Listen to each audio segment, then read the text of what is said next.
Megan Campbell Edwards is going to be our next speaker, ladies and gentlemen. She was Deputy Principal for Preschool in Pretoria, South Africa. And in this position, she integrated technology into the classrooms for the children ranging from 3 years to 6 years old. The activities are integrated into daily classroom activities and are meaningful with enhanced learning. Even her 4-year-old knows an algorithm and can also code and debug a robot, give basic instruction to program and do screen-free coding. Let's go ahead and welcome her on board.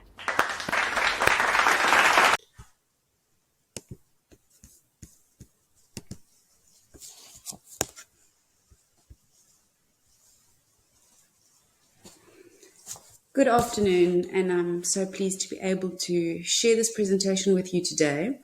But as we know, technology and life, any little curveball can hit us at any stage. And I'm sitting at 1 o'clock Dallas time in a power outage in a big freeze. So I've tried to make a plan and recorded the presentation. So I won't be live with you. Let's see how this goes. So please join me today with the presentation of integrating technology with tinies. My name is Megan Campbell Edwards. I'm currently a technology integrator and a Google certified trainer. 2022 saw us had a little bit of a change as we relocated and moved from South Africa to Dallas. For the past 17 years, I've been teaching children from the age of 3 to grade 4, and I feel like it has only been the past 6 years that I've found my niche in teaching and what inspires and motivates me. I learn more every day about education and how we can, as educators, need to be open and honest and lifelong learners. How can we change what we do for the best interests of the little minds that we are shaping? So you ask why. In 2016, I was appointed Deputy Principal at the best school in South Africa in Cornwall Hill College, and my responsibility was the integration of technology.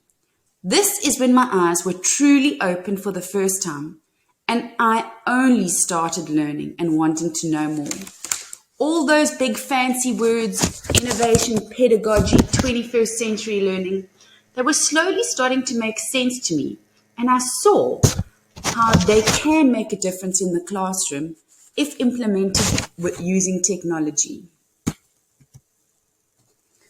The hot word for the past few years has been prepare our learners for the 21st century learning. And then I thought to myself, what about the 22nd century? So I actually went and Googled it, and that is in 77 years' time. I know it sounds crazy, but imagine what our world will be like in 77 years. With our move, I now have a motorized robotic robot which maps out my house, cleans my house, and vacuums it. And I can say, hey, Google, please vacuum the kitchen. And then the other day I sat down in a restaurant in Texas and I got served my meal via a robot instead of the person bringing it out from the kitchen. This makes me think my daughters will be 90 and 87. So I'm guessing, according to stats, they will still be alive. What will their world look like? And what would it be like to be teaching their grandchildren, their children of the 22nd century?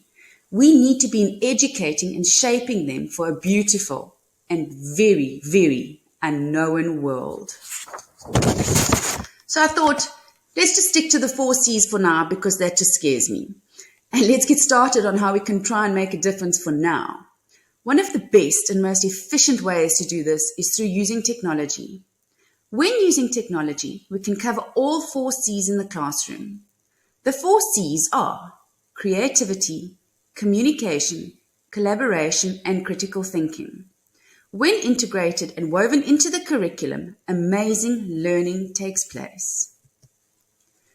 George Couros says, technology will never replace great teachers, but technology in the hands of great teachers is transformational.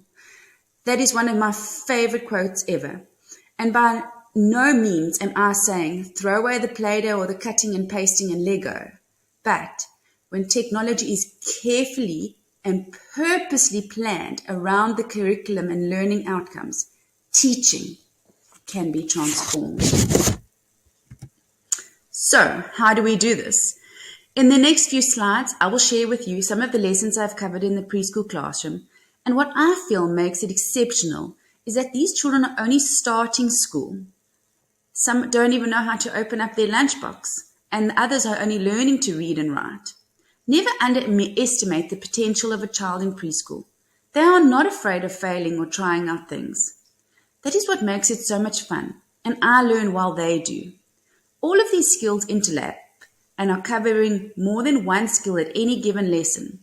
So please, sit back, enjoy, and I hope that I inspire you to just take away one small idea to try it in your classroom or share with someone. One of the first C's we are going to look at is creativity. We want our preschool children to be able to think out of the box, and as Steve Jobs says, the best way to create value in the 21st century is to connect creativity with technology. The children need to be creators of content and not consumers. We want our children to be free to create what they want and not sit consumed in an app or a screen.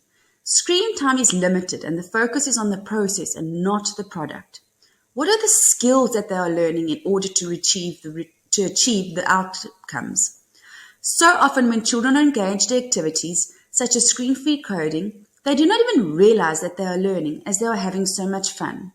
The questions are open-ended with more than one way to reach the solution, and they are not afraid to fail and try again as it is fun, non-intimidating environment where they are learning through play. When they are creative, they are trying out new ideas, inventing, innovating, and thinking outside of the box. Screen-free coding. Yes, it's technology with not a single device in sight. Remember, it is the skills we want them to achieve. The children on the left are using an egg box, a jewel, and a character, and they need to code their way to the treasure. Whilst covering the space theme, the one-side activity was programming your way to the moon, avoiding obstacles. Here they are learning about patterns, directionality, following a sequence, and this is all the basics for coding. One wrong move and it is wrong. This gets covered in many other fun ways, for example, how to make a cup of tea in the correct order or a sandwich. If-then statement, which is cause and effect. These are all the basic skills of coding in a fun and creative way. These little children are just playing.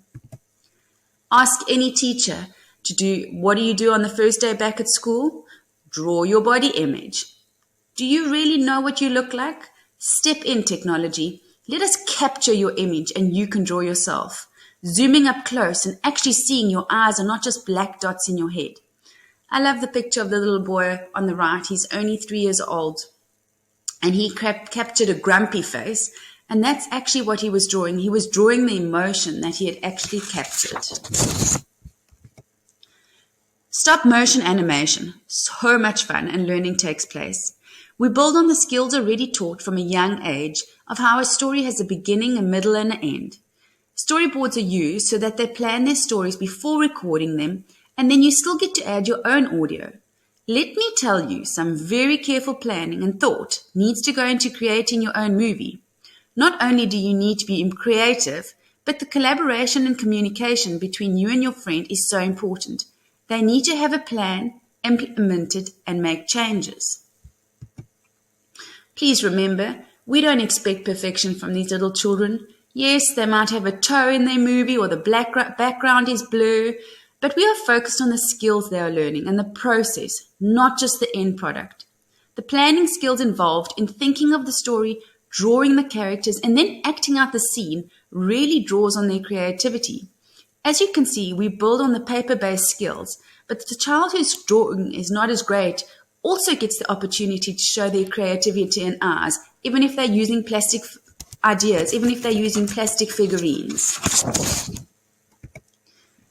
My favorite robotic is the Bee-Bot. This is a simple robot with arrows that you give instructions to. Using Bee-Bots in our lessons, we'll often have the children write out the algorithm together and then program the Bee-Bot in the direction or order. The Bee-Bot can take up to 50 instructions. These commands develop students' understanding of sequencing, computational thinking, and the mathematical concepts of coordinates, distance, and location.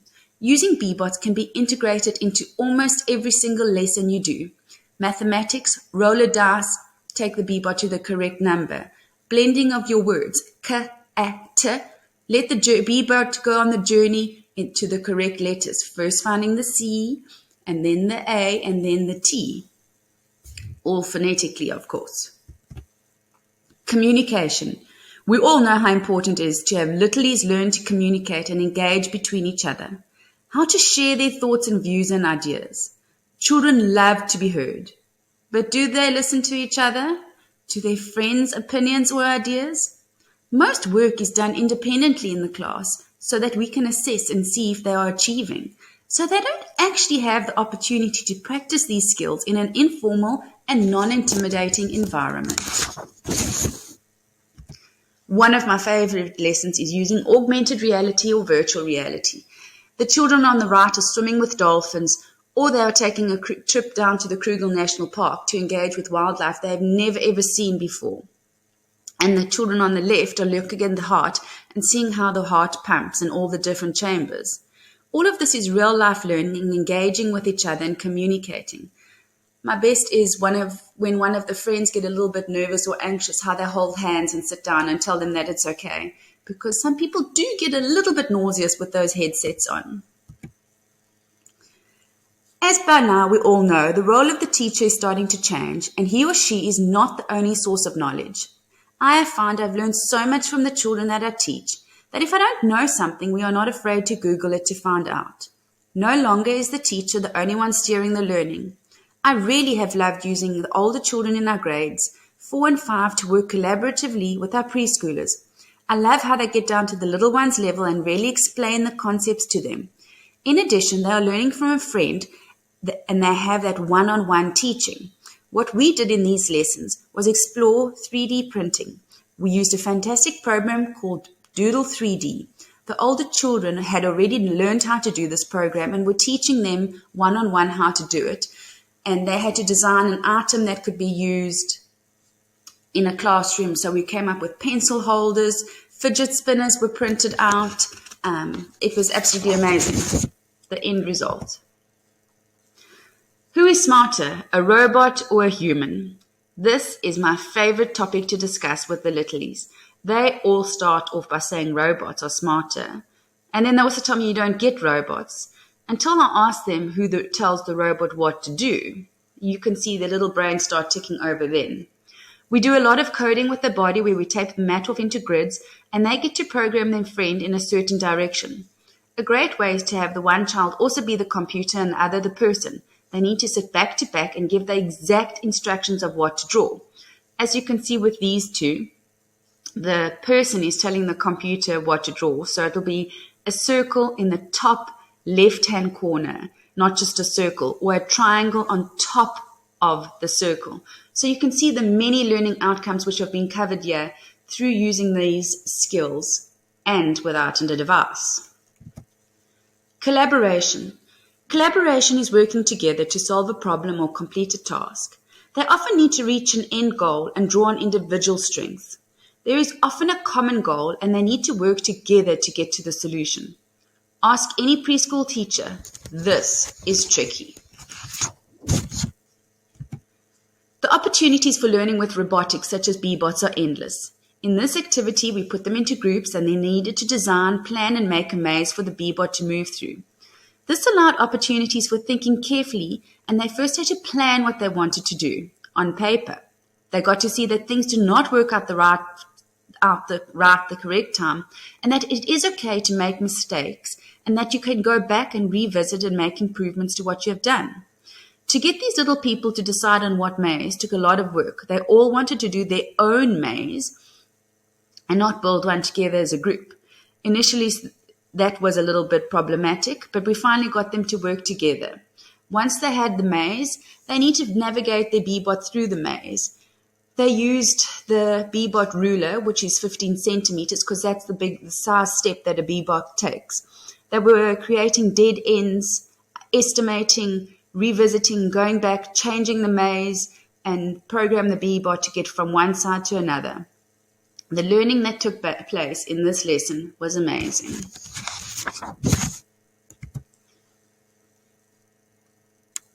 So there you can see the B-bot rulers, which they are using to figure out how many steps to go and then still turn. Critical thinking. Critical thinking is when we look at problems differently, incorporate more than one learning area, and use the skills you have to problem solve. We are not teaching to an answer or memory and recall. We want to teach these little ones the skills to solve a problem and reach a conclusion. This is the next activity is my favorite activity for critical thinking. What makes we pop? We first used a bubble thinking map to predict what would happen to our tiny popcorn kernel. This really got them thinking, as I asked them where popcorn comes from, and they said the white fluffy stuff comes from the shop, or mom makes it. But they had never really thought how that kernel could be the white fluffy popcorn they ate. So I used the stop motion feature on my cell phone and recorded the popcorn popping in slow motion. We then played that back together and got to watch how it works. The squeals of delight as it popped everywhere and landed at their feet. But I was one of those teachers. I said to them, you can't eat it. We then got to explore our senses. They first had to see, touch, feel, smell. And finally, yes, taste that popcorn. The learning opportunities were endless. Songs were done, mind maps, drawings. Then we planted the popcorn seed to see what happens. I think I only learned at that age about how the steam builds up in that tiny popcorn kernel and actually watches how it eventually goes pop. I don't think I knew that at 3 years old. Real-world problems continue. How does the heart work? Why is it so important? Where does it sit on the body? We first started off outside with a tennis ball to show them how the heart pumps blood to the body. Shrieks of delight as the water came squirting out of the tennis ball. They then ran up and down the hill to feel their pulses and find their pulses and feel their heart beating. And then we went inside and used cell phones to use augmented reality to scan a paper heart and see inside the heart chambers. As you went closer or further, you could go deeper inside the heart. You could see the blood vessels pumping. You could see all the different chambers. It was magical learning. We used technology to answer real-world problems, and we could see what the heart looks like.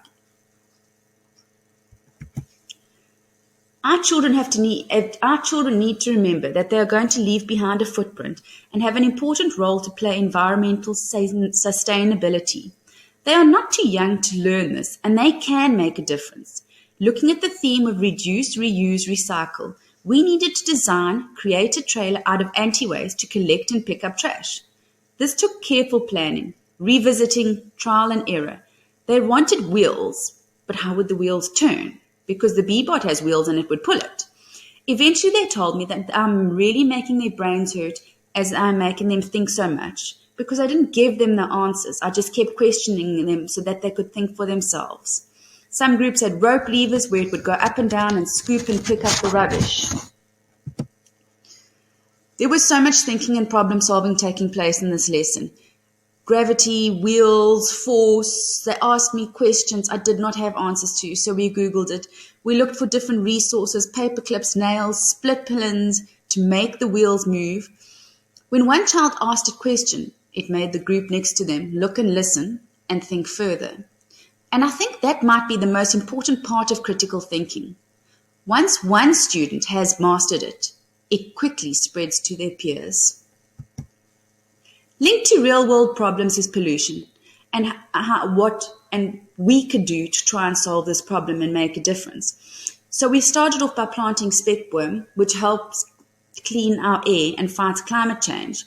I don't think at the age of 6 I was learning about what climate change is through scanning QR codes. We made posters, planted speckworm around the school. Each child took home a plant where they educated their families. I know that many a home ended up having granny or grandpa get a speckworm. It was spread on social media, Facebook, of our videos of what we were saying we need to do to save the world. And the one difference we could do is to plant this plant. In groups, we use green screen videos to make a video of how we can save the world. The videos were distributed on social media, and I know many families now have speckworm growing in their gardens. Yes, a 6-year-old educating adults. January 2021 NASA sent Perseverance up to space. The great excitement for me, for these children to see real-life learning. Robots do exist, and there's reason for them. It was magical watching a robot land on Mars. We watched videos and made our own space robots to go up to space. I just needed a connection with NASA to have made the learning come to life even more.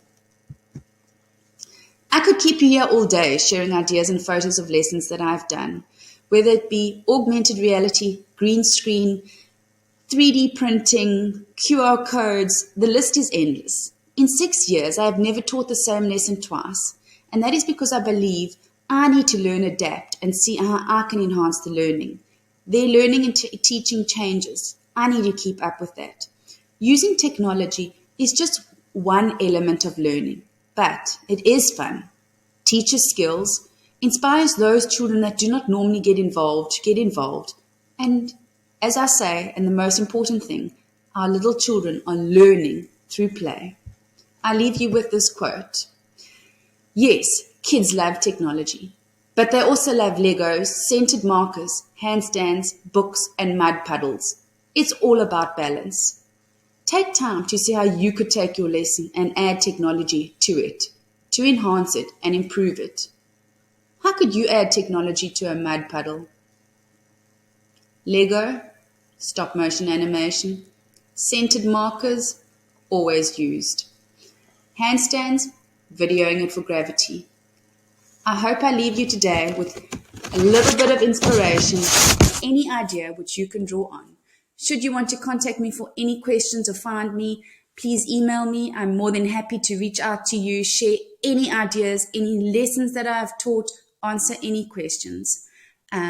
So despite things, we get around it with technology. I'm sitting pitch dark with a torch and off a Wi-Fi hotspot, so I hope this recording reaches you. And please get in touch with me should you have any questions.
Thank you so much, Megan. It was a wonderful session.